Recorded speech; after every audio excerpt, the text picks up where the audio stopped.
और अब shipping corporation पे सवाल है दिनेशन चेम्बरामबेत जी का। अगर नाम के उच्चारण में कहीं कोई त्रुटि हो तो क्षमा कर दीजिएगा। दिनेशन चेम्बरामबेत जी। शिपिंग कॉरपोरेशन ऑफ इंडिया के 5,000 शेयर 78 के भाव पे हैं।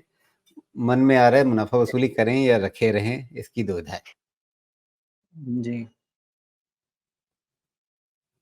अब अभी देखिए क्या है, जो 5 पे ट्रेड होता था वैल्यूएशन पे, अभी 15 पे ट्रेड हो रहा है। शिपिंग कॉरपोरेशंस के जो नंबर्स हैं, सेल्स अभी भी डी ग्रोथ है, लगातार 3 क्वार्टर से डी ग्रोथ है। प्रॉफिटेबिलिटी क्वार्टर ऑन क्वार्टर तो ठीक है, लेकिन वाई ओ वाई यहाँ पे भी डी ग्रोथ है। तो नंबर्स आप मुझे पूछेंगे तो बहुत फेवरेबल नहीं है, लेकिन चूंकि मार्जिन एक्सपेंशन हुआ है तो वो थोड़ा-सा फ़ेवर में जाता है, ये कह सकते हैं। लेकिन अब इस चीज़ को मैं अगर प्रोजेक्ट करना चाहूँ प्राइस वॉल्यूम में, तो प्राइस वॉल्यूम अभी फ़ेवरेबल नहीं दिखता है। क्या दिखता है? एक अंदाज़ा ऐसा है कि 204 का एक बहुत अच्छा शॉर्ट टर्म सपोर्ट बन के आया है, और ये सपोर्ट रह गया तो ये कवरिंग जो है 240 से 50 रेंज तक कहीं पे भी जाने का चांस रहेगा, जिसके बाद हो सकता है कि इसका नेक्स्ट राउंड ऑफ करेक्शन शुरू हो। ओके, ये पहला व्यू है।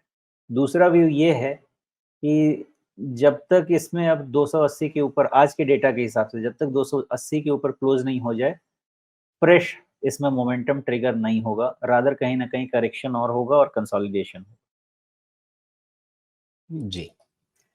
तो यहाँ पे 78 पे लिया हुआ है इन्होंने, तो 78 के हिसाब से तो अच्छा खासा फायदा हो रहा है। तो वैसे में क्या करना चाहिए, मतलब कम से कम आधा पैसा घर ले आए? ये लॉजिक तो यही कहता है कि अगर आपका 80 रुपए की चीज़ 220 रुपए हो गई है, 240 रुपए हो गई, तो 3 टाइम हो गया है, तो एटलीस्ट कैपिटल निकालना तो बनता है। बाकी आप वेट करना चाहें तो उसके लिए अगर ट्रेलिंग आधे स्टॉप शेयर लॉस बेच का यूज़ कीजिए। कैपिटल ही नहीं, थोड़ा सा ठीक ठाक पैसा भी आ जाएगा, प्रॉफिट भी आ जाएगा। हाँ, वो उनका डिसीजन जैसा भी हो लें, बिकॉज़ जो इसमें वॉल्यूम की हालत है, बहुत ज़्यादा वॉल्यूम है, तो अगर मैं बोल दूँ कि आप आधा निकाल लीजिए और उसके बाद यहाँ से फिर से चाल बन गई, तो एक दूसरी तकलीफ़ में वो चले जाएँगे। इसलिए एक-एक स्टेप लें एक बारी में, एटलीस्ट कैपिटल तो ले लें बाहर, और अगर आपका मन करे तो 200 पे एक ट्रेलिंग स्टॉप लॉस भी थोड़ा बना के रखिए। जी। तो 200 पे 200 के भाव पे आप ट्रेलिंग स्टॉप लॉस लगाएं। ट्रेलिंग स्टॉप लॉस का मतलब ये नहीं है कि वहाँ पे आपको कोई घाटा हो रहा है।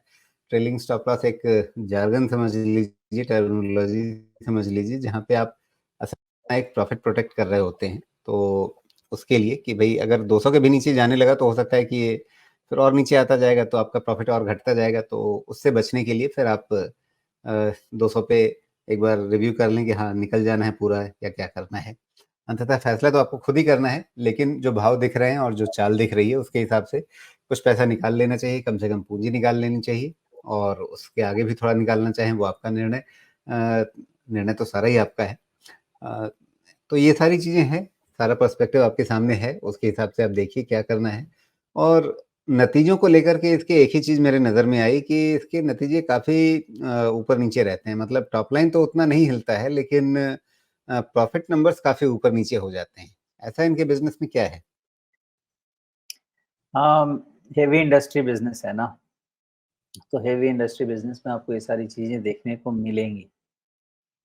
हाँ, सेल्स एकदम फ्लैट है, बहुत ज़्यादा फ्लैट चल रहा है, अभी फ्लैट क्या नेगेटिव चल रहा है।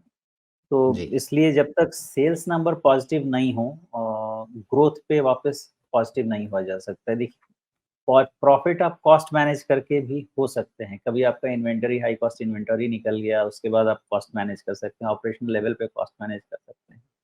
लेकिन बिज़नेस का ग्रोथ मेनली रेवेन्यू पे डिपेंड करता है, और 3 क्वार्टर से रेवेन्यू नेगेटिव जा रहा है। मतलब ग्रोथ नेगेटिव जा रही है।